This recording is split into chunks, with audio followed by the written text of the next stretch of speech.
सभी को नमस्कार। आज की वीडियो में हम 10वीं कक्षा का जो 7वां पाठ है उसके आगे के प्रश्न करेंगे। इससे पहले की जो वीडियो थी उसमें हम शुरू के 3 प्रश्न कर चुके हैं और अब हम चौथा प्रश्न करेंगे। और इस प्रश्न में आपको करना क्या है, पहले आप उसको ध्यान से देखेंगे। शुद्ध कथनानाम समक्षम आम, अशुद्ध कथनानाम समक्षम न इति लिखता है, यानी कि जो सही कथन है उसके आगे आपको आम लिखना है। आम मतलब हाँ। और जो अशुद्ध कथन है, गलत है, उसके आगे आपको न लिखना है। तो पहली लाइन है सिंह आत्मानम तुदंतम वानरम मारयति। शेर जो है वो अपने आप को मतलब दुख पहुंचाता हुआ, पीटता हुआ बंदर को मारता है। तो क्या ये सही है? वो क्या शेर खुद को ही मार रहा था, पीट रहा था? तो न, इसके आगे आप लिखोगे न, नहीं, क्योंकि ये लाइन गलत है। आगे है काका इति बकस्य ध्वनि ही भवति। काका इति ऐसी बकस्य ध्वनि, बगुले की ध्वनि होती है, यानी कि बगुला जो होता है वो काका करके बोलता है। तो क्या ये लाइन सही है? न, नहीं, ये सही नहीं है, क्योंकि काका तो कौवा बोलता है। अगली लाइन है काक पिकयोः वर्णः कृष्णः भवति।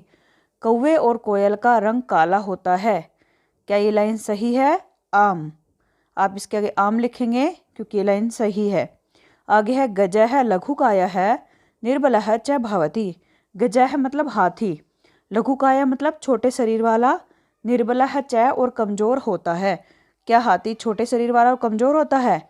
नहीं, हाथी का शरीर तो बहुत बड़ा होता है। तो आप इसके सामने लिखेंगे न। आगे है मयूरः बकस्य कारणात् पक्षिकुलम अवमानितम मन्यते। जो मोर है वो बगुले के कारण पक्षियों के कुल को अपमानित समझता है, मानता है। तो क्या ये सही है? ना, नहीं, ये सही नहीं है। आगे है अन्योन्य सहयोगेन प्राणिनाम लाभः जायते। अन्योन्य मतलब एक दूसरे के, सहयोगेन साथ से, प्राणिनाम प्राणियों का, लाभः जायते लाभ होता है। यदि प्राणी आपस में एक दूसरे के साथ सहयोग से रहते हैं तो उनको लाभ होता है। क्या ये सही है? आम, हाँ, ये सही है। अगला प्रश्न है, उसमें आपको क्या करना है, रिक्त स्थान भरने हैं।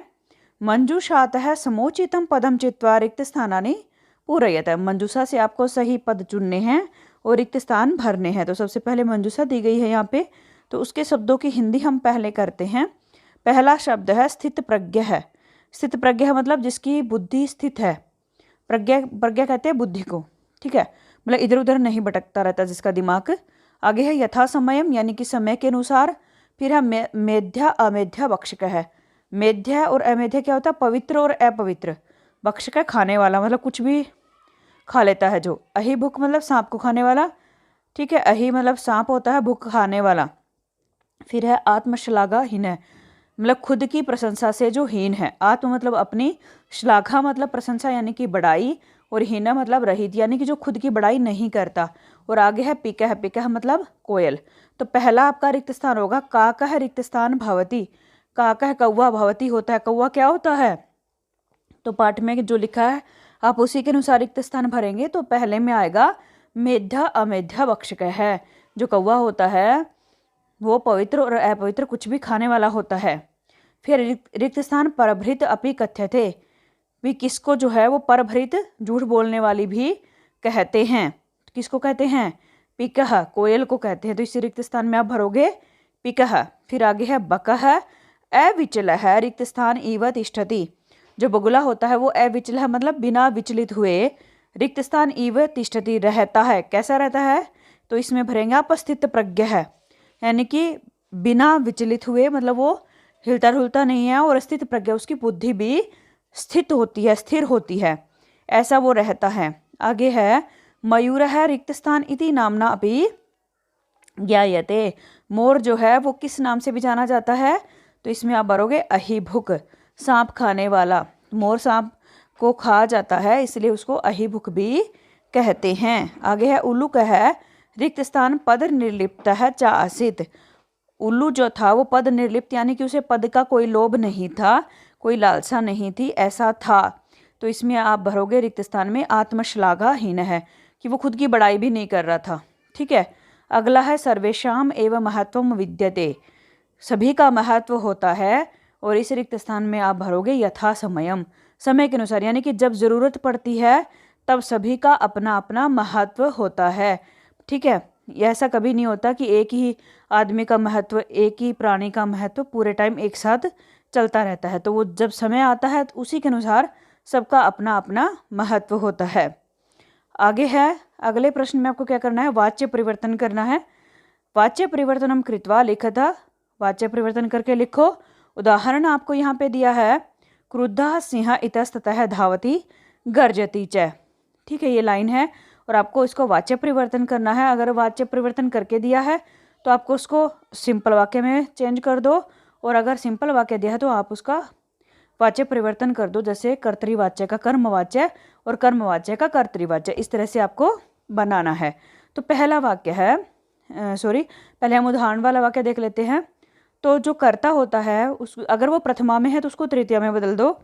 तो क्रुद्धा सिंह, आप इसको तृतीया में बदलेंगे तो आप भरेंगे क्रुद्धेन सिंहेन, फिर इतस्ततः यूं का यूं रहेगा, धावती गर्जती च। इसमें आपको क्या करना है, आपको इसमें बीच में यते मतलब जो परस्मै पद है उसको एक तरह से आत्मनेय पद और नीच प्रत्यय लगा करके आप उसका धाव्यते गर्जते च, ठीक है, गर्जते च लिख दोगे। तो इसमें होगा क्रुद्धेन सिंहेन इतस्ततः धाव्यते गर्जते च। तो इसी तरह से हम पहला वाक्य बनाते हैं। यहाँ पे पहला वाक्य है त्वया सत्यम कथितम, ठीक है, कि तुमने सत्य कहा, तुम्हारे द्वारा सत्य कहा गया। अब इसमें क्या करना है, त्वया जो है वो तृतीया में है, आप इसको पहले प्रथमा में चेंज कर दो।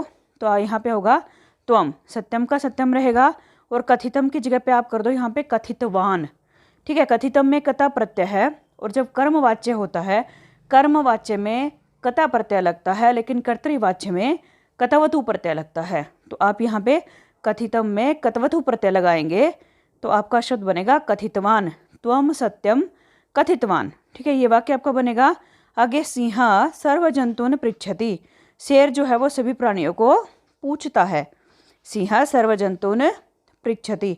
अब आप क्या करेंगे, सिंहेन जो करता है उसमें तृतीया लगाओ, पहले सिंह की जगह हो जाएगा सिंहेन, और फिर सर्वजंतून, ये द्वितीय विभक्ति है, इसमें प्रथमा बनाओ। तो आप बनाओगे सर्वजंतवः, सिंहेन सर्वजंतवः, पृच्छति की जगह पे होगा पृच्छते, पृच्छते, यते लगाना होता है सबके उसमें। तो आप धातु में, जो धातु है अंत में क्रिया है उसमें यते लगा करके रूप चेंज कर देंगे।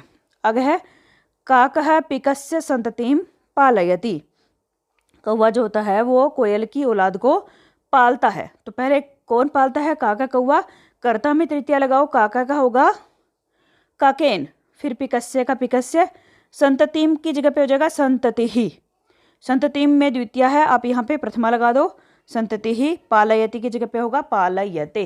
ठीक है, यते आपको लगाना होता है। अगला वाक्य है मयूरः, मयूर है विधात्रा एवं पक्षीराज है वनराज है व कृत है, कि मोर को भगवान ने ही पक्षीराज या वनराज बनाया है। ठीक है, अब आपको क्या करना है, कर्ता कौन है यहाँ पे, भगवान है, विधाता है, और वो मयूर के बाद लिखा हुआ, तो कर्ता जो है वो फर्स्ट उसके शब्द के बाद आया है। तो आप किस तरह से बनाओगे इसको, या तो आप विधाता को पहले ले आओ, या मयूर को बाद में ले जाओ, या ऐसे का ऐसे ही रहने दो, संस्कृत में कोई फर्क नहीं पड़ता। तो मयूर है जो है उसमें प्रथमा लगी है, आप उसमें पहले तो द्वितीय बनाओ।